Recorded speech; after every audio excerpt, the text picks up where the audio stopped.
জানি মারাত্মক গরম, কিন্তু বিয়ে বাড়ি পড়লে সেজে গুজে যেতে তো হবেই।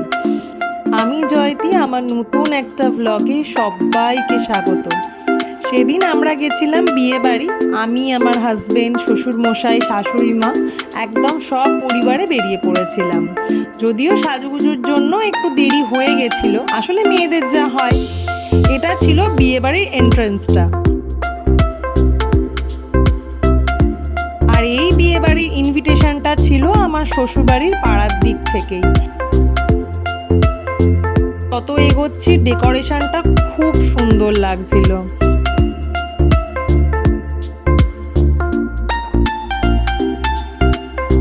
তারপরেই দেখলাম আমাদের ওয়েলকাম করার জন্য এখানে দুজন বসে আছেন। আমার হাজবেন্ড পশু পাখিতে একটু ভয়ই পায়, তার ওপর বেচারার জামার কলার ধরে টানাটানি ফেলে দিয়েছিল। আর এইখানে এই একজন, এনাদের মনে হয় মুড খুব একটা ভালো ছিল না গরমে।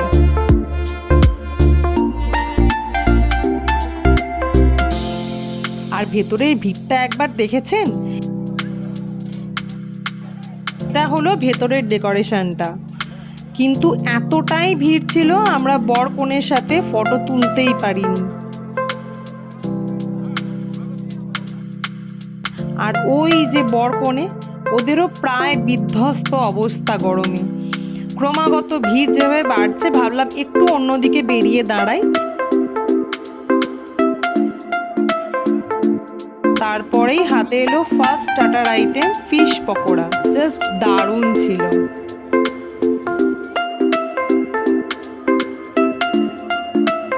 জায়গাটা ছিল ওপেন স্পেসের মধ্যেই, যদিও আমি প্রথমে দেখে বুঝতে পারিনি।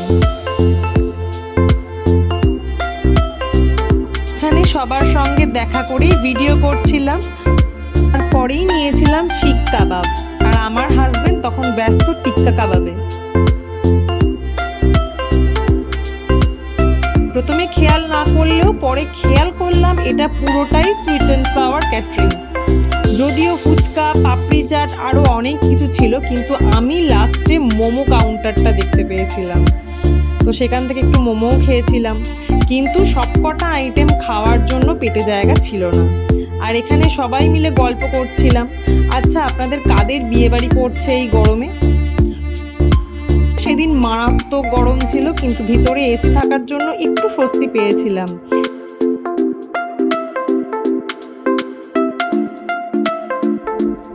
তারপর মাঝখানে একটু বাইরে বেরিয়েছিলাম রিলস বানাবো বলে।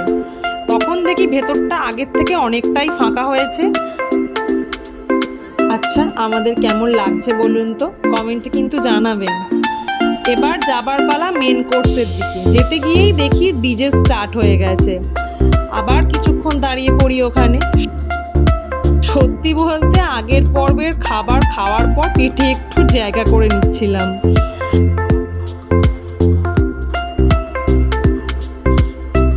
আর আমার শাশুড়ি মা এখানে আমার হাত টেনে নাচতে বলছিল।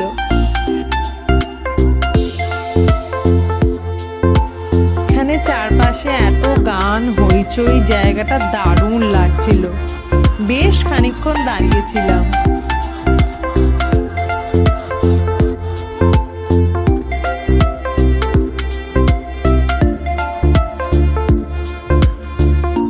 তারপর স্টার্টার কাউন্টার পেরিয়ে ফাইনালি মেন কোর্সে ছিল এলাহি আয়োজন।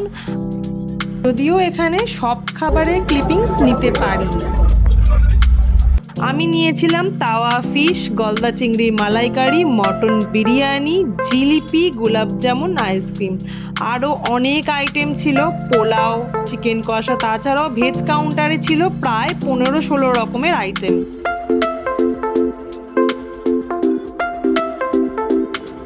খেয়ে দিয়ে বেরোনোর সময় এখানে দেখি বরকনের সেই নাচ।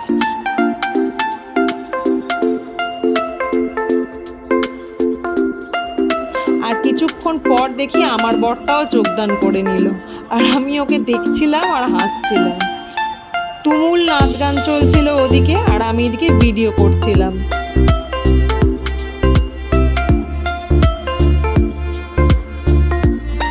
আমার রিসেপশনেও ডিজের প্ল্যান হয়েছিল, কিন্তু যে কোনো কারণেই হোক সেটা আর হয়ে ওঠেনি।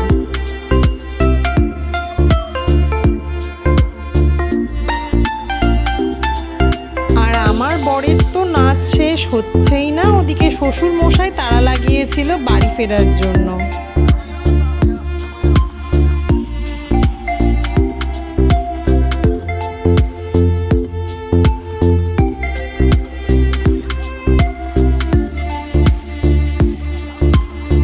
এরপর বাড়ি যাওয়ার পালা। ফিরতে সেদিন ভালোই রাত হয়েছিল।